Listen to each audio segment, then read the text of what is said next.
وبرکاتہ۔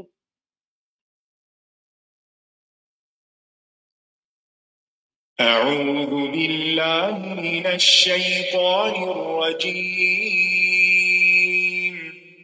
بسم الله الرحمن الرحيم. الحمد لله رب العالمين الرحمن الرحيم مالك يوم الدين. إياك نعبد وإياك نستعين. اهدنا الصراط المستقيم صراط الذين أنعمت عليهم غير المغضوب عليهم ولا الضالين.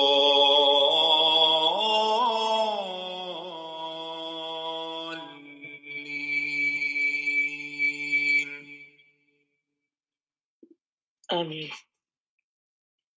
السلام علیکم ورحمۃ اللہ وبرکاتہ۔ الحمدللہ پچھلے ہفتے ہم نے سورۃ الاحزاب کی آیت نمبر 37 پڑھی، جس میں عرب معاشرے میں متبنہ کی رسم کے سلسلے میں بات کی گئی، کیونکہ وہ رسم اس معاشرے میں جڑ پکڑ چکی تھی، تو اس کے خاتمے کے لیے محض زبانی حکم کافی نہیں تھا، بلکہ رسول اللہ صلی اللہ علیہ وسلم کو عملی نمونہ پیش کرنا تھا۔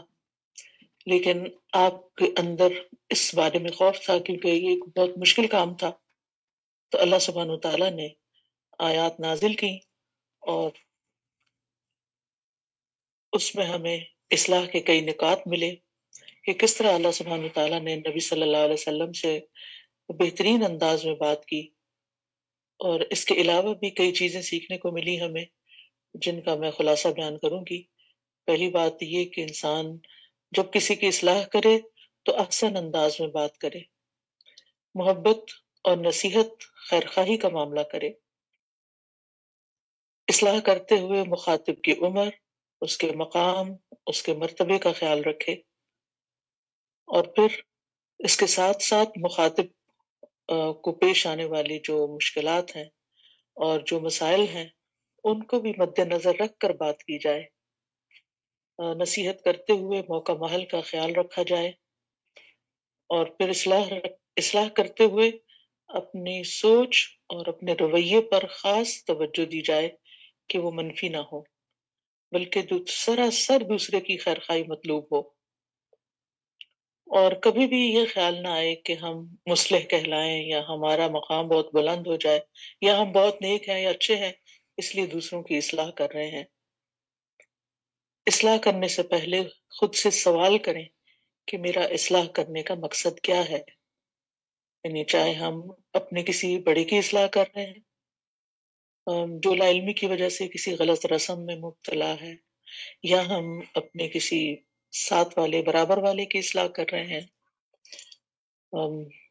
جو کسی ایسی عادت کا شکار ہو چکا ہے جو آپ کے لیے تکلیف دہ ہے اور آپ کا اس کے ساتھ قریبی ریلیشن شپ بھی ہے، تو روزمرہ کی ٹوکا ٹاکی جو ہے وہ اصلاح نہیں کہلائے گی، اور نہ ہی اس سے اصلاح ہونے والی محض نکتہ چینی اور تنقید بھی اصلاح نہیں کہلاتی۔ پھر اسی طرح یہ کہ اگر کوئی ہم سے چھوٹا ہے تو اس کے ساتھ شفقت اور نرمی کا معاملہ، اور اس کے مزاج کو سمجھ کر اس کی سوچ کی درستگی کا سفر شروع کریں۔ جیسے ایک استاد ہوتا ہے اپنے شاگردوں کی اصلاح کرتا ہے، تو وہ محض ان کی ظاہری عادات یا ظاہری باتوں کی اصلاح نہیں کرتا، بلکہ اصلاح کا عمل سوچ سے شروع ہوتا ہے، کیونکہ اگر رائٹ تھنکنگ شروع ہو جائے، یعنی بچہ ہے یا اسٹوڈنٹ ہے یا آپ کے اپنے اولاد میں سے کوئی ہے، یا کوئی بھی جو عمر میں آپ سے چھوٹا ہے اور جس کے آپ مربی ہیں یا آپ اس کے معلم ہیں، تو بہت ضروری ہے کہ آپ اس کی سوچ پر کام کریں کہ وہ صحیح درست پر، صحیح سمت پر سوچنا شروع کر دے۔ اور پھر یہ کہ اصلاح کا کام کرتے ہوئے اللہ کی رضا کو مد نظر رکھنا چاہیے، اور بندوں کو اپنی ذات سے نہیں جوڑنا چاہیے بلکہ اللہ سبحانہ تعالیٰ کی طرف متوجہ کرنا چاہیے. واللہ احق ان تخشاہ، یعنی لوگ آپ سے ڈر کر کوئی اپنی عادت درست نہ کریں، یا آپ سے ڈر کے کسی غلطی کو نہ چھوڑیں، کسی غلط رویے کو نہ چھوڑیں، کہ مثلاً وہ غلط کام کر رہے ہیں اور جو ہی آپ کو دیکھا اور وہ ڈر کے ایک طرف ہو گئے کہ نہیں اب ہم بہت شریف بچے بن جائیں اور بہت نیک انسان بن جائیں. اسی لیے آپ نے دیکھا ہوگا کہ بعض اوقات لوگوں کی ڈوئل پرسنالٹیز ہوتی ہیں. وہ آپ کے سامنے کچھ ہوتے ہیں کیونکہ وہ آپ سے ڈرتے ہیں، اور تنہائی میں کچھ اور ہوتے ہیں. جبکہ اللہ سبحانہ تعالیٰ کیا چاہتا ہے؟ واللہ احق ان تخشاہ. اب دیکھیے کہ اللہ کے رسول صلی اللہ علیہ وسلم سب سے زیادہ اللہ سے ڈرنے والے تھے، پھر بھی اللہ سبحانہ تعالیٰ نے انہیں یہاں پر کیا نصیحت کی، کیا بات فرمائی کہ اللہ زیادہ حقدار ہے کہ اس سے ڈرا جائے، لوگوں کا ڈر نہ ہو، پیئر پریشر نہ ہو. آپ دیکھیں کہ ہمارے بچوں کے اندر پیئر پریشر کیوں ہوتا ہے؟ اس کی بنیادی وجہ یہی ہے کہ وہ ان کا ڈر رکھتے ہیں، ان سے خوف کھاتے ہیں اور ان کو راضی کرنا چاہتے ہیں، ان کی مرضی کے مطابق بننا چاہتے ہیں، جو کہ ایک نقصان دہ رویہ ہے.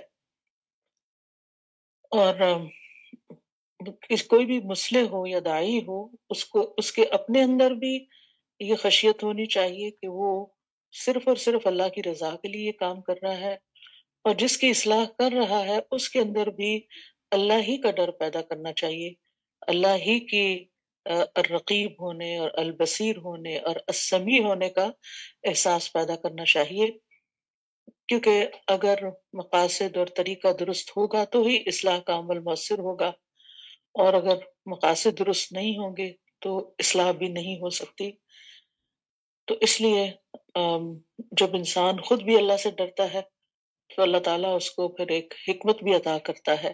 کہتے ہیں نا کہ رأس الحکمت مخافت اللہ، حکمت کی جو جڑ ہے یا بنیاد ہے وہ اللہ کا ڈر ہے. تو جب اللہ کا ڈر دل میں آتا ہے تو انسان کو ایک اعتماد ملتا ہے، حوصلہ ملتا ہے، پھر وہ لوگوں سے نہیں ڈرتا اور وہ حق بات کہہ سکتا ہے. اور پھر وہ چونکہ اس کو کسی دنیاوی فائدے کا وہ مطلوب نہیں ہوتا حصول، لہذا اس کو کوئی لالچ بھی نہیں ہوتا، کوئی ڈر بھی نہیں ہوتا. وہ صرف اللہ کی رضا اور اللہ کی خوشنودی چاہنے کے لیے یہ کام کر رہا ہوتا ہے. تو اللہ تعالیٰ اس کے اس کام میں بہت برکت بھی ڈال دیتے ہیں، آسانی بھی ڈال دیتے ہیں. آج آپ دیکھیے کہ بہت سے لوگ جو شکایت کرتے ہوئے ملتے ہیں کہ لوگ ہماری بات نہیں سنتے، لوگ ہماری بات کو اہمیت نہیں دیتے، وہ ایک کان سے سنتے ہیں دوسرے سے نکال دیتے ہیں. تو ٹھیک ہے ان کے اندر بھی کچھ کمی کوتاہی ہوگی، لیکن اس سے زیادہ ہمیں خود اپنے اوپر توجہ کرنے کی ضرورت ہے کہ کہیں ہمارے رویے میں، ہماری نیت میں، ہمارے طریقے میں، ہمارے سٹائل کے اندر کوئی ایسی چیز تو نہیں کہ جو دوسرے کی اصلاح کی بجائے اس کو اریٹیٹ کر رہی ہے. تو جب آپ کا مقصد واضح ہوگا، طریقہ کار درست ہوگا اور نیت درست ہوگی تو انشاءاللہ اصلاح کا عمل آپ کے لیے بہت آسان ہو جائے گا، اور پھر اس پر اللہ سبحانہ تعالیٰ آپ کو اجر بھی عطا کرے گا. اور یہی لوگ جن کی آپ اصلاح کریں گے وہ آپ کے لیے بہت بڑا صدقہ جاریہ بنے گے، آپ کے اجر و ثواب میں اضافے کا ذریعہ بنیں گے. تو بہرحال ہم نے صفحہ نمبر 9 سے آغاز کرنا ہے، پھر ہم اگلی آیت کی طرف آئیں گے. پچھلی آیات سورۃ الاحزاب کی تھی جس میں اللہ سبحانہ تعالیٰ نے نبی صلی اللہ علیہ وسلم کی تکریم کرتے ہوئے آپ کی اصلاح فرمائی، اور اگلی آیات بھی ابھی نبی صلی اللہ علیہ وسلم کی اور صحابہ کی اصلاح سے متعلق ہیں. تو آئیے ہم شروع کرتے ہیں. نحمدہ ونصلی علی رسولہ الکریم، اما بعد فاعوذ باللہ من الشیطان الرجیم، بسم اللہ الرحمن الرحیم. رب اشرح لی صدری ویسر لی امری واحلل عقدۃ من لسانی یفقہوا قولی. جی آج کی آیت کی تلاوت سنتے ہیں.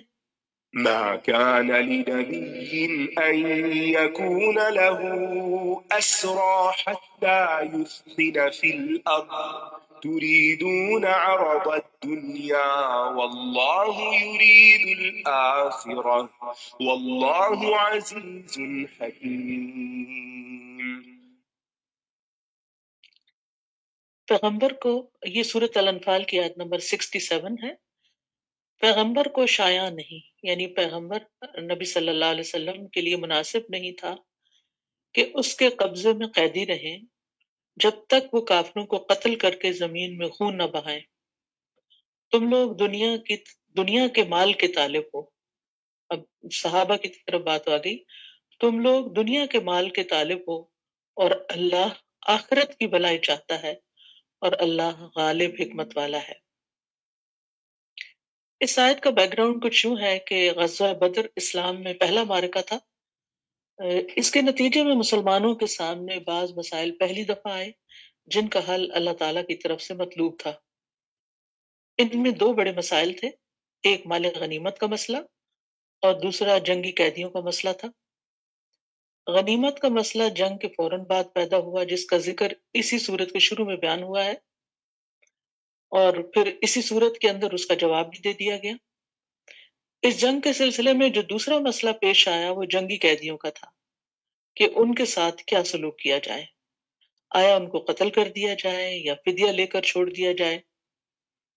جواز کی حد تک دونوں ہی باتوں کی گنجائش تھی، لہذا دونوں ہی باتیں زیر غور آئیں، لیکن جواز کو سامنے رکھتے ہوئے کمتر صورت اختیار کی گئی جس پر اللہ سبحانہ تعالیٰ کی طرف سے عتاب نازل ہوا یا اصلاح آئی۔ نبی صلی اللہ علیہ وسلم نے صحابہ کرام کو دو میں سے کوئی ایک صورت اختیار کرنے کی دعوت دے دی۔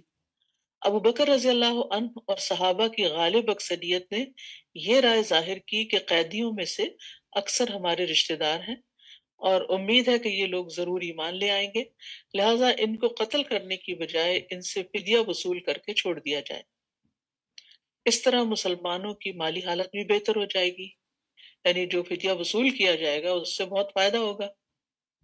تاہم عمر رضی اللہ عنہ اور بعض دیگر صحابہ کا موقف یہ تھا کہ انہیں قتل کیا جائے۔ بہرحال چونکہ صحابہ کی اکثریت فدیے کے حق میں تھی، لہذا فیصلہ فدیہ لینے کے حق میں ہو گیا۔ چونکہ یہ اللہ سبحانہ تعالیٰ کی مرضی یا پسند کے مطابق نہ ہوا، اس لیے ان آیات میں اللہ تعالیٰ کی طرف سے عتاب نازل ہوا ہے۔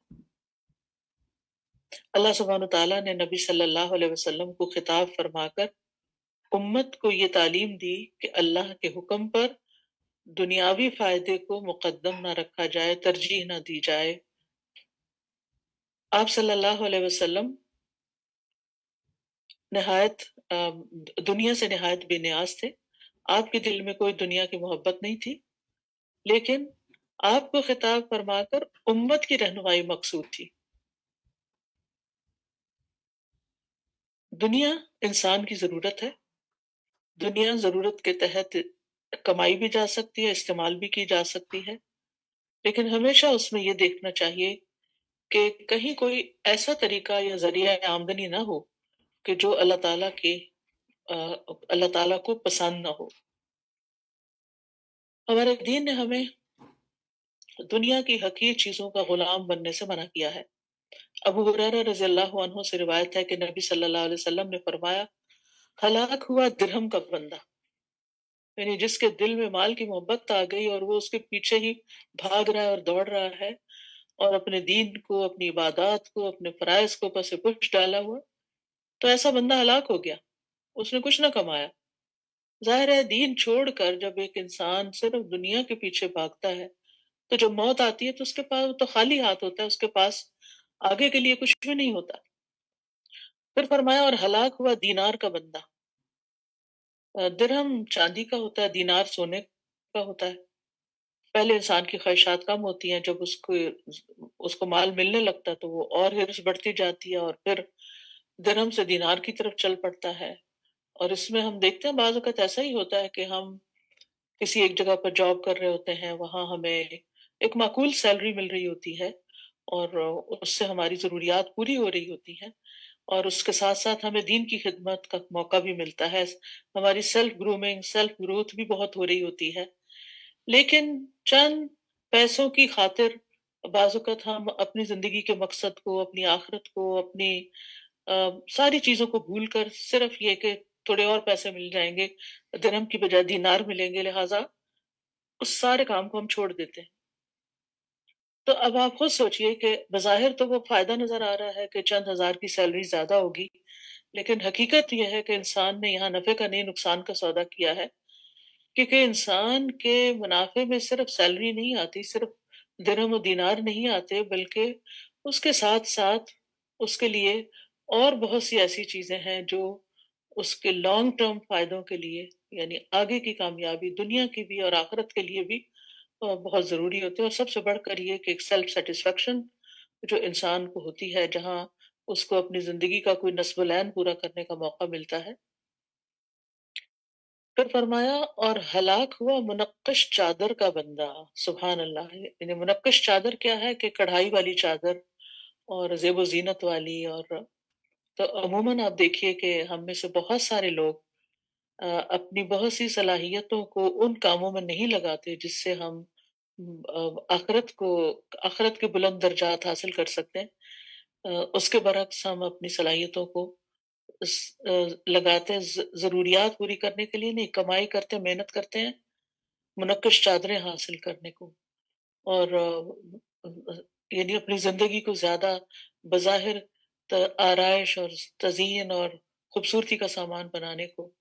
اگر دیکھا جائے تو ہماری قوم کا اوور آل جو ایک طریقہ کار ہے، ایک ٹرینڈ ہے، وہ کیا ہے کہ زیادہ تر مال کہاں خرچ ہوتا ہے؟ وہ ضرورت کے تحت نہیں ہوتا، وہ وہ تزئین و آرائش کے لیے، بیوٹیفیکیشن کے لیے ہو رہا ہوتا ہے، چاہے اس کا لباس ہو، چاہے اس کے گھر کی ڈیکوریشن ہو، اور باقی بھی جو زندگی میں یعنی ایک سٹیٹس حاصل کرنے کے لیے، ایک شادی کا موقع ہوتا ہے، آپ دیکھیے کہ لباس پر کتنا خرچ ہوتا ہے، زیورات پہ کتنا خرچ ہوتا ہے، دعوتوں پر کتنا خرچ ہوتا ہے۔ یہ سارے خرچ، ان کو ہم کیسے جسٹیفائی کر سکتے ہیں؟ اس ساری زیب و زینت اور آرائش کو ہم کیسے جسٹیفائی کر سکتے ہیں اللہ سبحانہ تعالیٰ کے سامنے، جبکہ دوسری طرف اس سے کہیں زیادہ اہم کام جو بحیثیت ایک فرد کے اور بحیثیت ایک امت کے ہمیں کرنے چاہیے، لیکن کوئی کسی کو روکنے والا نہیں، کوئی کسی کو منع کرنے والا نہیں، کوئی خود بھی سوچنے والا نہیں۔ پتہ نہیں ہماری عقل کو کیا ہو گیا ہے، اور ہم کیا سوچ کے اپنے آپ کو تسلی دے دیتے ہیں جب ہم فضولیات پر خرچ کر رہے ہوتے ہیں، جبکہ نبی صلی اللہ علیہ وسلم نے واضح طور پر ہلاکت کی خبر دی ہے۔ فرمایا اگر اسے مل جائے تو راضی، نہ ملے تو ناراض۔ دنیا مل جائے تو بڑا خوش ہے، نہیں ملے تو ناراض۔ فرمایا اللہ کرے یہ ہلاک ہو جائے، سر نگوں ہو کر گر پڑے، اگر اسے کانٹا چبھے تو کوئی نہ نکالے۔ اور یہ بھی آپ دیکھیے، یہ صحیح بخاری کی روایت ہے، یعنی کوئی معمولی دھمکی نہیں ہے یہ، کیونکہ یہ ساری چیزیں انسان کو اپنے مقصد زندگی سے، جو ایک مومن کی ذاتی زندگی میں اور اس کی اجتماعی زندگی میں ہوتا ہے، یعنی جس میں انسان کو یعنی امت مسلمہ کی حیثیت سے بھی تو کچھ ذمہ داریاں ہیں جن کو ادا کرنے کے لیے ہمیں کچھ کرنا ہوتا ہے۔ تو کس قدر خوفناک بات ہے کہ آپ صلی اللہ علیہ وسلم نے ایک طرح سے بد دعا دی کہ ایسے شخص کا کوئی مددگار نہ ہو، اور یہ دیکھنے میں بھی آتا ہے کہ ایسے لوگ جو صرف اپنی بڑائی کے اظہار کے لیے، شو آف کرنے کے لیے، اپنے آپ کو بڑی چیز ثابت کرنے کے لیے مال و دولت خرچ کرتے ہیں، اینڈ آف دا ڈے ان کے اپنے بچے بھی ان کو چھوڑ جاتے ہیں۔ کوئی بیمار ہو تو کوئی پوچھنے والا نہیں، بوڑھے ہو جائیں تو ہومز میں جا کے پھینک دیتے ہیں، کیونکہ انہوں نے ماں باپ کو مال و دولت کے پیچھے بھاگتے دیکھا تو انہوں نے بھی اپنی زندگی کا مقصد یہی بنا لیا۔ مالک بن دینار کہتے ہیں کہ آپ دنیا کے لیے جتنا غم کریں گے، اسی حساب سے آپ کے دل سے آخرت کی فکر نکل جائے گی، اور جتنا آخرت کا غم کریں گے اسی حساب سے آپ کے دل سے دنیا کی فکر نکل جائے گی۔ تو بہرحال چونکہ حب مال کے انسان پر اثرات ہوتے ہیں، اس لیے بروقت مسلمانوں کی اصلاح کر دی گئی۔ اور ویسے بھی اگر دیکھا جائے تو جب انسان کا دل دنیا کی محبت میں ڈوبا ہوتا ہے تو اپنی اصلاح بھی قبول نہیں کرتا، کیونکہ اپنے آپ کو بڑی چیز سمجھتا ہے۔ وہ سمجھتا ہے میں مالدار ہوں، لہٰذا جس کی لاٹھی اسی کی بھینس، تو میں جو چاہے کروں، مجھے کون کوئی کچھ کہہ سکتا ہے۔ لوگ ایسے لوگوں سے دبتے بھی ہیں، اور اگر دیکھا جائے تو پھر انسان عاجزی اور انکساری کے بجائے تکبر اور گھمنڈ کا شکار ہو جاتا ہے، توکل کی بجائے صرف وسائل اور اسباب پر بھروسہ کرتا ہے۔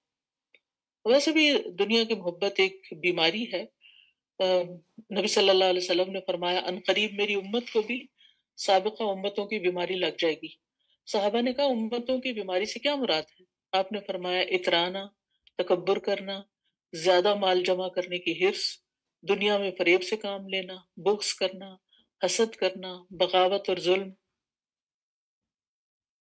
اور اسی طرح یہ جو دلوں کا ٹیڑھا ہونا ہوتا ہے جس میں انسان صراط مستقیم پہ چل رہا ہوتا ہے، اللہ کی خشیت اور تقوی اس کے دل میں ہوتا ہے کہ یکا یک اس کا دل ان چیزوں سے ہٹ جاتا ہے اور وہ دنیا میں دوڑ پڑتا ہے، تو اس کی کیا وجہ ہے؟ یہ ایک حدیث سے ہمیں پتہ چلتا ہے۔ ابو درداء کہتے ہیں ہمارے پاس رسول اللہ صلی اللہ علیہ وسلم تشریف لائے، حالانکہ ہم تنگ دستی کا ذکر کر رہے تھے، یعنی اور اس سے خوف کر رہے تھے کہ ہمارے پاس کھانے کو نہیں ہوگا یا ضروریات کیسے پوری ہوں گی۔ جیسے آج کل آپ دیکھیں کہ ہر محفل میں یہی گفتگو ہو رہی ہوتی ہے، انفلیشن زیادہ ہو گئی ہے، مہنگائی بہت ہو گئی ہے، اور فلاں چیز مہنگی ہو گئی ہے، یعنی لوگوں کی ہر مجلس میں اس طرح کی گفتگو پریشان کن کچھ نہ کچھ جاری رہتی ہے۔ تو آپ صلی اللہ علیہ وسلم تشریف لائے تو فرمایا کیا تم فقر سے ڈر رہے ہو؟ قسم ہے اس ذات کی جس کے ہاتھ میں میری جان ہے، تمہارے اوپر دنیا یقیناً برسا دی جائے گی، یہاں تک کہ تم میں سے کسی کے دل کو کوئی چیز ٹیڑھا نہ کرے گی مگر دنیا کی مزید طلب۔ تو اس سے یہ پتہ چلتا ہے کہ دلوں کو ٹیڑھا کرنے والی چیزوں میں سے ایک چیز دنیا کی مزید طلب اور خواہش، یعنی جو ہے اس پہ راضی نہیں، اس پہ قناعت نہیں، اس سے زیادہ کی خواہش۔ فرمایا اللہ کی قسم میں تمہیں روشن شریعت پر چھوڑ رہا ہوں جس کے دن اور رات برابر ہیں۔ تو بہرحال اس آیت میں ہم دیکھتے ہیں کہ اللہ سبحانہ وتعالیٰ نبی صلی اللہ علیہ وسلم اور صحابہ کی اصلاح فرماتے ہیں، اور واضح طور پر بتا دیا گیا کہ واللہ یرید الآخرہ، تمہارے جینے کا مقصد دنیا کمانا نہیں ہے بلکہ آخرت میں کامیابی حاصل کرنا ہے۔ اور پھر ایک اور چیز بھی جس کی طرف ہمیں توجہ کرنی چاہیے وہ یہ کہ زندگی میں جو فیصلے ہیں ان کو سوچ سمجھ کر کرنے چاہیے۔ بعض اوقات ایک غلط فیصلہ انسان کی تقدیر، کہنا چاہیے تقدیر ہی بدل دیتا ہے، وہ کہاں سے کہاں پہنچ جاتا ہے۔ ایک اچھے ماحول کو چھوڑ دینا، ایک صالح دوستوں کو چھوڑ دینا، اور صرف دنیا کی خاطر کسی ایسی جگہ کو اختیار کر لینا کہ جہاں نہ صرف یہ کہ ایمان کمزور ہو جائے بلکہ عبادات متاثر ہو جائے اور آخرت سے غافل ہو جائے انسان۔ تو ہمیں ہمیشہ صبر، سمجھداری، حکمت عملی سے کام کرتے ہوئے درست فیصلے کرنے چاہیے۔ فیصلوں میں جذباتیت نہیں ہونی چاہیے، جلد بازی نہیں ہونی چاہیے، اور زندگی میں بہت سے مراحل ایسے آتے ہیں جب انسان کو فیصلہ کرنے میں مشکل ہوتی ہے، تردد کا سامنا کرنا پڑتا ہے، کبھی کوئی بزنس ہوتا ہے، کبھی سفر ہوتا ہے، کبھی شادی بیاہ کا معاملہ، کبھی تعلیم، کبھی کوئی اور چیز۔ تو اس میں انسان گو مگو کا شکار ہو کر بعض اوقات غلط فیصلے کر لیتا ہے جس کی وجہ سے وہ جو کچھ حاصل کر سکتا ہے اس سے وہ پیچھے رہ جاتا ہے۔ تو فیصلہ کرتے ہوئے سب سے پہلے تو یہ کہ جو فیصلہ کرنے جا رہے ہیں وہ فیصلہ اس فیصلے کے درست ہونے کا تعین کرنا چاہیے، کیا ہے وہ شرعی، قانونی، اخلاقی اعتبار سے درست ہے۔ اور پھر یہ ہے کہ انسان کو اپنے مطلوبہ صلاحیت اور وسائل کے حوالے سے بھی فیصلہ کرنا چاہیے، مثلا کوئی چیز خرید رہا ہے تو اس کے پاس وسائل کتنے ہیں۔ اسی طرح مخلص دوستوں سے مشورہ کرنا چاہیے اور اہل علم سے مشورہ کرنا چاہیے، جو آپ کو صحیح مشورہ دیں، اور سب سے بڑھ کر یہ کہ استخارہ کرنا چاہیے، انسان کو اللہ تعالیٰ سے مدد حاصل کرنی چاہیے۔ تو بہرحال ہم سب کے لیے ضروری ہے کہ ہم اپنی ترجیحات کی درستگی کریں اور پرائرٹیز کو دیکھیں۔ دنیا کو ترجیح دینے سے ہمیں ڈرایا گیا ہے، تریدون عرض الدنیا واللہ یرید الآخرہ، تم دنیا کی زندگی چاہتے ہو، دنیا کی جلد ملنے والی چیزوں کی طرف جھکتے ہو جبکہ اللہ آخرت چاہتا ہے، تم وقتی نعمتوں کی طرف بھاگتے ہو جبکہ اللہ تعالیٰ تمہارے لیے دائمی نعمتوں کا ارادہ رکھتا ہے۔ اور ہمیشہ انسان کو اپنا احتساب کرتے رہنا چاہیے، اپنی سب سے بڑھ کر پہلے اپنی اصلاح کرنی چاہیے، کیونکہ اصلاح کے لیے محاسبہ بھی بڑا ضروری ہے کہ میری سوچ میں کہاں غلطی ہے، میری گفتگو میں کہاں خرابی ہے، میرے رویے میں کہاں خرابی ہے کہ میں اصلاح اپنی نہیں کر پا رہا اور دوسروں کی نہیں کر پا رہا، کیونکہ ہمارا اصل موضوع تو اصلاح ہے اور یہ ساری چیزیں اسی کے ارد گرد گھومتی ہیں۔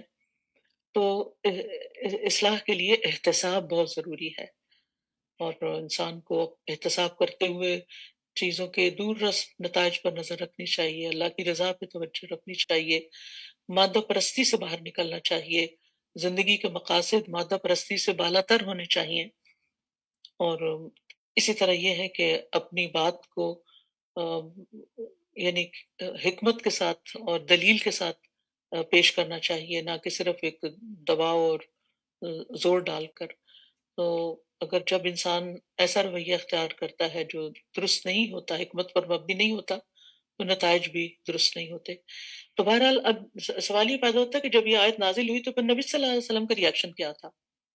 سبحان اللہ، نبی صلی اللہ علیہ وسلم اور ابو بکر رضی اللہ عنہ اپنے اس فیصلے پر رو رہے تھے، یعنی اس طرح اس کو قبول کیا کہ اپنی غلطی کو اس طرح تسلیم کیا کہ اس پر رونا آیا۔ ہم سب بھی دیکھیں کہ کیا ہماری غلطی کی اگر کوئی نشاندہی کرتا ہے، خواہ وہ قرآن مجید کے مطالعے کے ذریعے ہمیں پتہ چلے یا کسی اور طریقے سے، جو ہم نے کوئی کام غلط کیا اور کسی محسن نے ہمیں توجہ دلائی ہو، تو ہمارے اندر کی کیفیت کیا ہوتی ہے؟ کیا ہم بھی کبھی آنسو بہاتے ہیں؟ عبداللہ بن عباس کہتے ہیں کہ جنگ بدر میں جب قیدی گرفتار کر لیے گئے تو رسول اللہ صلی اللہ علیہ وسلم نے حضرت ابوبکر اور عمر رضی اللہ عنہ سے مشورہ کیا، اور پھر ابوبکر نے کہا کہ اے اللہ کے نبی، ہمارے چچا زاد بھائی اور خاندان کے لوگ ہیں، میری رائے یہ ہے کہ اسے فدیہ لے لیا جائے تاکہ اس رقم سے کفار کے مقابلے میں قوت ہو، اور شاید اللہ انہیں اسلام کی ہدایت دے، جو کہ بظاہر ایک معقول بات تھی، لیکن اللہ تعالیٰ اس سے بڑھ کے کچھ اور چاہتا تھا۔ رسول اللہ صلی اللہ علیہ وسلم نے فرمایا، اے ابن خطاب، تمہاری کیا رائے ہے؟ عمر رضی اللہ عنہ کہتے ہیں، میں نے کہا اللہ کے رسول، میری رائے ابو بکر کے مطابق نہیں، میری رائے تو یہ، آپ ان کو ہمارے حوالے کیجئے تاکہ ہم ان کی گردنیں اڑا دیں۔ عقیل جو حضرت علی کے بھائی تھے، ان کو علی کے حوالے کیجئے تاکہ وہ اس کی گردن اڑائیں، اور میرے حوالے فلاں کو کیجئے، یعنی اپنے کسی رشتہ دار کی طرف اشارہ تھا، میں اس کی گردن اڑاؤں، اس لیے کہ یہ لوگ کفر کے سردار ہیں۔ تو بہرحال نبی صلی اللہ علیہ وسلم نے حضرت ابوبکر کی رائے کو اختیار کیا اور حضرت عمر کی رائے کو اختیار نہیں کیا۔ تو جب دوسرے دن صبح ہوئی تو دیکھا کہ حضرت رسول اللہ صلی اللہ علیہ وسلم اور ابو بکر رضی اللہ عنہ بیٹھے رو رہے ہیں۔ میں نے کہا اللہ کے رسول، مجھے بھی بتائیے آپ اور آپ کے دوست کیوں رو رہے ہیں، تاکہ اگر مجھے رونا ہے تو میں بھی روں، ورنہ کم از کم آپ دونوں کے رونے سے رونے والی صورت ہی بنا لوں۔ تو رسول اللہ صلی اللہ علیہ وسلم نے فرمایا، میں اس فیصلے کے مشورے کی وجہ سے رو رہا ہوں جو تمہارے ساتھیوں نے قیدیوں سے فدیہ لے کر چھوڑ دینے کے متعلق دیا تھا۔ اب میرے سامنے ان کا عذاب پیش کیا گیا جو اس درخت سے بھی قریب تھا، اور آپ کے قریب ایک درخت تھا، اور اللہ تعالیٰ نے آیات نازل فرمائی کہ کسی نبی کے شایان شان نہیں کہ اس کے پاس قیدی ہوں یہاں تک کہ وہ زمین میں اچھی طرح خون نہ بہا لے۔ تو بہرحال اس میں ہمارے لیے بہت بڑا سبق ہے، اور اصلاح کے حوالے سے اہم ترین بات یہ ہے کہ انسان کو جب اپنی غلطی یاد آئے، سمجھ آ جائے اور کوئی اصلاح کر دے تو اس کا شکر گزار بھی ہونا چاہیے اور اپنی غلطیوں پر رونا بھی چاہیے۔ اللہ تعالیٰ ہمیں اس کی توفیق دے۔ اب میں چاہوں گی کہ آپ میں سے اگر کوئی بات کرنا چاہے تو موسٹ ویلکم۔ جی خوشبو، آپ بات کیجیے۔ السلام علیکم استاذہ، ابھی جیسے آپ نے بتا رہی تھی تو مجھے ایسا محسوس ہوا کہ جو آپشن آیا اللہ تعالیٰ کی طرف سے وہ سخت آپشن تھا، یعنی جو سلیکٹ کرنے کے لیے، تو کبھی کبھی اصلاح میں آپ کو سخت آپشنز بھی چوز کرنے پڑ جاتے ہیں۔ اور ایک اور چیز کہ سیلف اکاؤنٹیبل جو انسان ہوتے ہیں جو خود اپنی اصلاح کرتے رہتے ہیں خود سے، کہ میں بیا کیا بولنے کا اسٹائل ٹھیک نہیں ہے، یا میں جب بات کنوے کرتی ہوں تو وہ شاید اگلے بندے کو صحیح سمجھ نہیں آ رہی، تو ایسے لوگوں کی جو بولنے کا اسٹائل ہوتا ہے وہ اگلے لوگوں کو سمجھ آنے لگ جاتا ہے۔ مجھے لگتا ہے جو سیلف اکاؤنٹیبل انسان ہوتا ہے اس کی بات جو ہے وہ آگے کنوے کرنا بھی آسان ہو جاتی ہے ایونچولی۔ بالکل، یعنی جو اپنا محاسبہ کر سکتا ہے، اپنے آپ کی غلطیاں دیکھ سکتا ہے، وہ اور پھر سمجھتا ہے کہ اپنے ساتھ وہ کیسا نرمی کا معاملہ کرتا ہے، تو اسی حساب سے وہ دوسروں کی بھی اصلاح کرتا ہے۔ جی شازیہ نواز۔ استاذہ، ایک جیسے جو بات تھی نا کہ دنیا کے بجائے آخرت پہ فوکس رکھنا. تو مجھے جو اس کا سب سے بڑا فائدہ نظر آتا ہے وہ یہ کہ انسان سیلف پٹی سے باہر نکل آتا ہے نا. کیونکہ انسان تو کبھی بھی اس لیول کا نہ ہمیں اپریشیٹ کر سکتے ہیں نہ بہت ساری اور چیزیں جب انسانوں سے ایکسپیکٹ کرتے ہیں. لیکن جب انسان ایسے جملے بولنا شروع کر دیتا ہے نا والباقیات الصالحات والآخرۃ خیر وابقیٰ، تو وہ پھر نا اس کے اندر جیسے اس چھوٹی سی مثال جو میرے ذہن میں آ رہی ہے کہ ہم جب یہاں پر آتے ہیں تو گھر کا سارا کام خود کرنا پڑتا ہے نا. تو اگر تو بندہ یہ سوچتا رہے کہ میڈز نہیں ہے فلاں نہیں فلاں نہیں، اور دوسرا یہ کہ انسان یہ سوچے کہ جو ہم کر رہے ہیں اگر نیت اللہ کے لیے خالص کریں تو آخرت میں اجر کتنا بہترین ہے. تو ایک دم سے ہم نا سیلف پٹی سے باہر نکل آتے ہیں. بالکل. یا ہم اگر کہیں جاب کر رہے ہیں یا کام کر رہے ہیں اور وہاں وہ ساری سہولتیں یا چیزیں ہماری مرضی کے مطابق نہیں، تو وہاں بھی صرف شکوے شکایات کرنا اور ساری توجہ اس پہ رکھنا کہ یہ نہیں ہے وہ نہیں ہے، فلاں اسکول میں یا فلاں جگہ پر ایسا ہوتا ہے، تو پھر انسان ترقی نہیں کر سکتا. جو نعمتیں ملی ہوئی ہیں ان کو صحیح استعمال کر کے بھی انسان بہت آگے بڑھ سکتا ہے، بجائے اس کے کہ روتا رہے اس پر جو اس کے پاس نہیں ہے. جی قرۃ العین. خیر سازا جی، آپ نے بہت ہی خوبصورت حدیث بیان کی ہے جس میں دیکھیں 3 دفعہ رسول اللہ صلی اللہ علیہ وسلم نے ہلاکت کی بات کی، ہمیں ہم سب کو وارن کیا. تو انسان کی جو خواہشات ہیں وہ تو ہماری زندگی میں پوری ہو نہیں سکتی. جن جن چیزوں کی ہم خواہش رکھتے ہیں، نیڈس تو ہماری ہیں بالکل لمیٹڈ، اور اسی طرح جو ہماری نیسیسٹیز ہیں، لگژریز ہیں، وہ ان لمیٹڈ ہے. تو ایک سمپل سا فارمولا ہے کہ اگر لگژریز ہماری نیڈس پر حاوی ہو جائیں گے تو ہم اسکارسٹی کا شکار ہو جائیں گے. تو آج کل اساتذہ جی ہر جگہ مٹیریل کی بات ہے. مٹیریلزم پہ لوگ اتنے گھر گئے ہیں، محنت نہ کرنی پڑے راتوں رات کو جیک پاٹ نکل آئے، محنت نہ کریں اور علم کے ٹاپ پر پہنچ جائے. شارٹ کٹس ہم دیکھتے رہتے ہیں، اور اگر کوئی ہمیں بتانے کی کوشش کرے، کوئی اصلاح کی کوشش کرے تو فوراً پھر ہم مائنڈ بھی کر جاتے ہیں. تو ساتھ بہت خوبصورت حدیث ہے اور واقعی ہمارے لیے بہت بڑا آئی اوپنر ہے یہ. جزاک اللہ خیر. جی ہما سمیع. جی سادہ جی، سبحان اللہ. یہ جو بات ہے نا کہ حب مال کے انسان پر اثرات ہوتے ہیں، تو میں یہ سوچ رہی تھی کہ انسان کے دل میں جب مال کی محبت ہوتی ہے تو پھر اس کی پرائرٹیز بھی بدل جاتی ہیں، اس کی ترجیحات بھی بدل جاتی ہیں، اور پھر وہ خواہشات آگے بھی بڑھتی ہیں، اور پھر وہ مزید دنیا کی جب طلب کرتا ہے تو اس کے دل کے ٹیڑھا ہونے کا سبب بنتی ہیں. اور پھر یہ تھا کہ یہ جو تھی نا بات واللہ یرید الآخرہ، تو مقصد ہماری زندگی کا یہ ہونا چاہیے، اور ہمارے فیصلے جو ہیں وہ نہ صرف ہماری دنیا پر اثر انداز ہوتے ہیں بلکہ وہ ہماری آخرت کو بھی شیپ کرتے ہیں. ہم جو بھی دنیا میں اپنے لیے فیصلے کرتے ہیں، چوائسیز بناتے ہیں، اچھی یا بری، تو ہماری آخرت پہ بھی اثر انداز ہو رہی ہوتی ہیں. تو بڑا اہم سبق تھا اس میں ہمارے لیے کہ ہم اپنی چوائسیز کو بھی درست کریں. جزاک اللہ خیر. فریہ.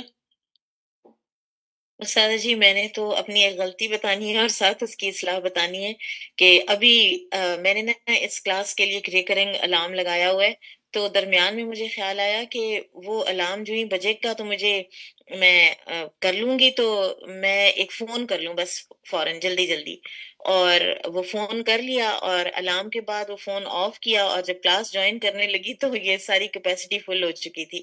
پھر میں یوٹیوب پہ سنتی رہی، اور ساتھ ساتھ میں نے اتنا استغفار کیا اور اتنا مجھے ہوا کہ یعنی ہم اپنے آپ کو کئی دفعہ اپنی پریورٹیز سیٹ نہیں کر پاتے، اور اس میں اپنا کتنا کئی دفعہ نقصان کر لیتے ہیں. تو پھر میں نے اتنی استغفار کی کہ یا اللہ مجھے کہیں سے کوئی سپیس دے دے. پھر کوئی تقریباً 10ویں دفعہ مجھے ایک مل گئی اور میں نے پھر انٹر کیا. تو بس یہ درمیان میں چیزیں جو ہے نا، یہ ہمیں صبر حوصلے کے ساتھ، فون تو بعد میں بھی ہو سکتا تھا، تو بس میں نے یہی شیئر کرنا تھا کہ ہمیں اپنی اصلاح میں ذرا سلو ڈاؤن کر جانا چاہیے. بالکل. ہمیں یعنی پرائرٹی سیٹ کرنا اور درست فیصلے کرنا، کیونکہ اس آیت کے اندر جو بہت اہم سبق ہے وہ یہ کہ بعض اوقات ہم دو پہلو دیکھ رہے ہوتے ہیں اور پھر جھکاؤ ادھر ہو جاتا ہے جہاں ہمیں کچھ فائدہ نظر زیادہ آ رہا ہوتا ہے، لیکن دوسری طرف شاید مشقت والی ہوتی ہے لیکن زیادہ فائدہ مند ہوتی ہے، وہ ہم نہیں اختیار کر پاتے. تو درست فیصلے کرنا انتہائی ضروری ہے جو بالکل ان بائسڈ ہوں. جی ڈاکٹر امبرین.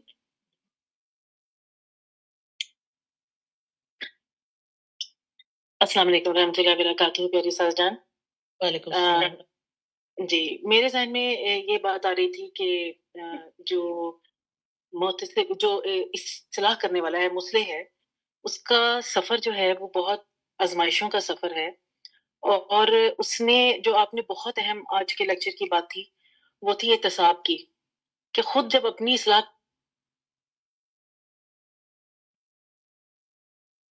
آواز بند ہو گئی ہے۔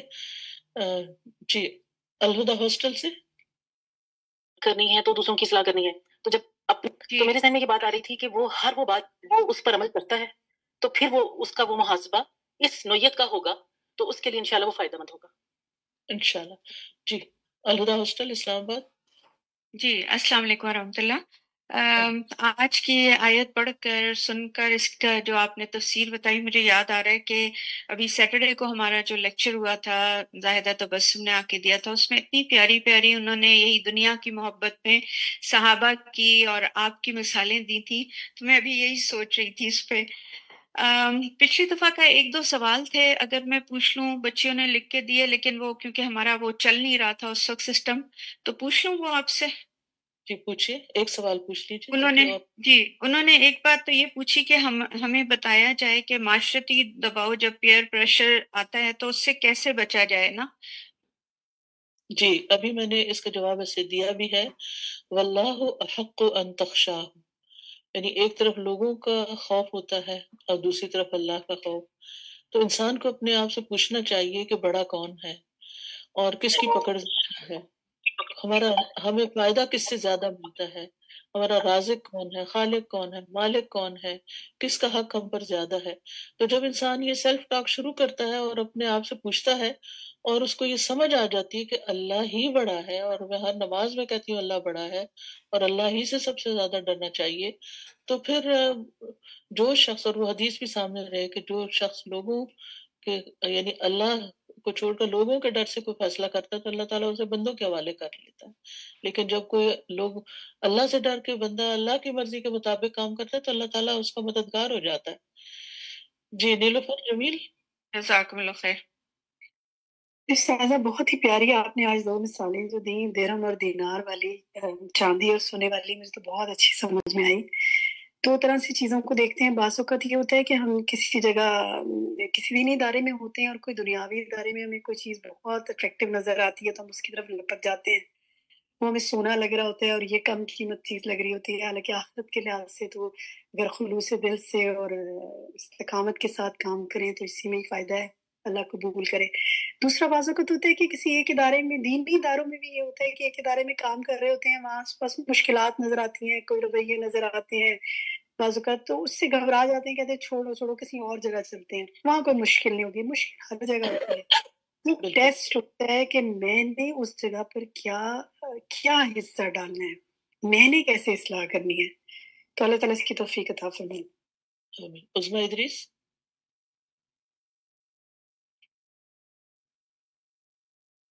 مونا شاہکار۔ السلام علیکم۔ وعلیکم السلام۔ میں یہ سوچ رہی تھی کہ اس آیت میں جو ہے نبی اکرم صلی اللہ علیہ وسلم نے جو فیصلہ کیا تھا وہ تو بیسیکلی اجتماعی طور پہ ہی سوچ کے کیا تھا نا، لیکن ہم جب دنیا کو ترجیح دیتے ہیں تو وہ ہماری اپنی پرسنل نیڈز یا پرسنل وانٹس کی طرف ہم جھک رہے ہوتے ہیں یا ہمارا جھکاؤ ہو رہا ہوتا ہے، اور کس طرح سے اللہ سبحانہ تعالیٰ نے جو بیٹر فیصلہ تھا اس کی طرف نشاندہی کروائی۔ اور پچھلی آیات سے میں یہ دیکھ رہی تھی کہ کہیں پہ بھی ہمیں یہ نہیں دکھتا کہ رسول اللہ صلی اللہ علیہ وسلم کہیں پہ ڈیفینسو ہوئے ہوں اپنی، یعنی کوئی ایسی احادیث نہیں ملتی کہ اس وجہ سے یا جسٹیفیکیشنز دی ہوں۔ ایکسیپٹنس جو ہے کہ جو اصلاح کر رہا ہے اس کو جیسے آپ نے کہا کہ وہ رونے لگے نبی اکرم صلی اللہ علیہ وسلم، حضرت ابوبکر، سو آئی واز تھنکنگ کہ اتنی عاجزی اصلاح کرنے والے کے سامنے انسان کی ہونی چاہیے کہ وہ اصلاح کر رہا ہے تو چاہے ہمارا پرسنل ریزن نہیں بھی تھا، کیونکہ بیسیکلی ادارے میں کام کرتے ہوئے جب ہم کوئی فیصلے کرتے ہیں تو وہ ہماری پرسنل نہیں ہوتی ہیں، لیکن کبھی غلطیاں ہو جاتی ہیں، سو acceptance is so important in دس۔ بالکل، جزاک اللہ۔ جی مونا شاہکار۔ استاذہ جی آج کی آیت سے مجھے یہ لگا کہ اگر ہم اپنی اصلاح چاہتے ہیں نا تو we need to have an open mind اور اوپن ہارٹ، کیونکہ یہاں پہ دیکھیں نبی صلی اللہ علیہ وسلم کی بات ہوئی اور صحابہ کی بات ہوئی، اللہ کے محبوب ترین بندے ہونے کے باوجود اور وہ صحابہ جو نبی صلی اللہ علیہ وسلم کے انتہائی کلوز کمپینینز تھے، اس کے باوجود اللہ تعالیٰ نے ان کے دل کا حال یہاں پہ بیان فرما دیا۔ تو اگر کوئی ایسا موقع آئے کہ جہاں پہ ہمیں واقعی کسی کی تھوڑا سا سخت رویہ بھی اصلاح کرنے کے لیے برداشت کرنا پڑے، تو ہمیں مقصد رکھنا چاہیے، نظر رکھنی چاہیے اس مقصد پہ کہ یہ شخص میری اصلاح کر رہا ہے اور میری بھلائی چاہتا ہے. تو وہاں پہ ہم اس کے انداز اور اس کے الفاظ پہ نہ جائیں، بلکہ اس میں اپنا فائدہ یہ دیکھیں کہ اس سے میری اصلاح ہو رہی ہے اور اپنی اصلاح کر لیں اس وقت. جزاک اللہ خیرن. جی فردوس روئی. جی استاذہ، آج پی سی میں قرآن کے ساتھ ساتھ حسن اخلاق بھی پڑھا رہی ہوں نا، تو آج وہ ذمہ داری والا چیپٹر تھا، اور پہلی آیت جو تھی وہ یہ تھی کہ یا داؤد انا جعلناک خلیفۃ فی الارض فاحکم بین الناس بالحق ولا تتبع الہوی فیضلک عن سبیل اللہ. تو اس میں جو لوگ ذمہ داری کے عہدے پر فائز ہوں ان کے لیے پھر زیادہ مسئولیت ہے، اور وہ بالکل بھی کبھی اپنے دل کے اندر دنیا کی یا اپنی خواہشات کو کبھی بھی ترجیح نہ دیں، بلکہ ہمیشہ وہ آخرت پہ فوکس رکھیں. اور سورۃ النور میں بھی یہی ملتا ہے ہمیں کہ ایسا خواہشات کی وجہ سے ہمارے دل کا جو شیشہ ہے نا وہ دھندلا جاتا ہے، اور ہمیں پھر وہ بات سمجھ نہیں آتی. یعنی ہم یہی صحیح بات ہے کہ ہمارا دل ٹیڑھا ہو سکتا ہے، تو اللہ تعالیٰ ہمیں اس سے بچا کے رکھے. خوشبو آپ کا ہاتھ دوبارہ کھڑا ہے، کچھ کہنا چاہتی ہیں؟ جی استاذہ، ہمارے اسکول کے اسٹاف ممبر ہیں، وہ پوچھنا چاہ رہی ہیں کچھ یا بولنا چاہ رہی ہیں، تو میں چاہ رہی ہوں کہ ان کو اگر جی ضرور. ہنادی زید ہے، مونٹسری کے سیکشن ہیڈ ہے کراچی. جی ہنادی بولیے. اگر آپ بریکٹ میں AIS لکھ دیا کریں نا تو مجھے سمجھ جلدی آئے گی. جی مجھے بس ایک چیز ایڈ کرنی تھی. کبھی کبھی ہم چھوٹے جو مطلب ہم سے جو چھوٹے ہوتے ہیں عمر میں، وہ بھی ہماری اصلاح کر دیتے ہیں، لیکن ہم بہت زیادہ جو ہے نا اوفینسو موڈ میں چلے جاتے ہیں جب وہ ہمیں کریکٹ کرتے ہیں. کبھی کبھی ایک چھوٹا 3 سال کا بچہ بھی ہمیں کریکٹ کر دیتا ہے، تو ہمیں اس سے بھی سیکھنا چاہیے. اور بہت صحیح ہمیں کبھی کبھی وہ کریکشن دے دیتے ہیں. بچے چھوٹے ہمیں ایسی ایسی چیزیں سمجھا جاتے ہیں جو شاید ہم 50 اور 60 ایئرز میں بھی پہنچ کے نہ سمجھ پائے. کیونکہ بچوں میں ایک چیز بہت ہی پیاری ہے، ان میں نہ ریسزم ہے، نہ ان میں حسد ہے، نہ ان میں جلن ہے، بس ان میں پیار اور محبت ہے. تو جب اب میری جو 12 ایئرس کا جتنا بھی ایکسپیرینس ہے سب چھوٹے بچوں کے ساتھ رہا ہے. میں نے ہمیشہ یہ چیز دیکھی، چھوٹے بچے آپ کو اتنی پیار سے اور اتنی اچھی چیزیں سمجھا دیتے ہیں کہ آپ کو وہی طریقہ میں بھی مطلب لوگوں کے ساتھ سب کے ساتھ آئی وانٹ ٹو شیئر کہ آپ بھی اسی طریقے سے جو ہے نا، جیسے بچہ آپ کو کوئی بات سمجھا جائے نا اور آپ کو برا نہیں لگتا، آپ بھی اسی پیار سے کسی کو بھی بات سمجھائیں، کسی کی اصلاح کریں گے نا، یقین مانے کبھی بھی نہیں برا لگے گا. صرف اور صرف ہمارا جو لہجہ ہوتا ہے نا، آپ اس لہجے میں بھی کسی کو پیار سے، احترام سے، عزت سے، رسپیکٹ کے ساتھ آپ کوئی بھی ان کی اصلاح کریں گے نا، وہ دل سے اس بات کو ایکسیپٹ کریں گے. تو بس یہ چیز ایک پوائنٹ مجھے جو ہے وہ ڈسکس کرنا تھا کہ بچے جو ہے نا، ہمیں بچوں سے سیکھنا چاہیے کہ کتنے پیارے طریقے سے جو ہے نا وہ ہمیں چیزیں سکھا جاتے ہیں. بس یہ چیز ایک بات مجھے آپ سے ڈسکس کرنی تھی. شکریہ. بہت شکریہ. چونکہ ٹائم اوپر ہو گیا، میں نے 10 منٹ اس لیے اوپر لے لیے کہ چلے لوگ اپنی مرضی سے رکے ہوئے ہیں تو بات چیت کر لی جائے، لیکن ہو سکتا ہے کچھ لوگوں کا اور کام ضروری ہو، تو اس لیے اجازت چاہتی ہوں.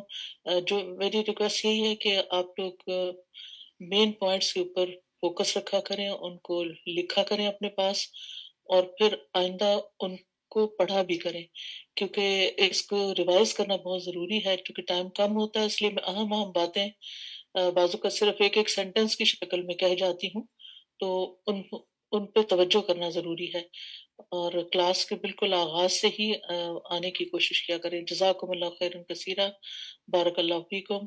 سبحانک اللہم و بحمدک، اشہد ان لا الہ الا انت، استغفرک و اتوب الیک. السلام علیکم ورحمۃ اللہ وبرکاتہ. اللهم صل على محمد وعلى آل محمد كما صليت على إبراهيم وعلى آل إبراهيم إنك حميد مجيد. اللهم بارك على محمد وعلى آل محمد كما باركت على إبراهيم وعلى آل إبراهيم إنك حميد مجيد. سبحانك اللهم وبحمدك أشهد أن لا إله إلا أنت أستغفرك وأتوب إليك. سبحانك اللهم وبحمدك أشهد أن لا إله إلا أنت أستغفرك وأتوب إليك. سبحانك اللهم وبحمدك أشهد أن لا إله إلا أنت أستغفرك وأتوب إليك.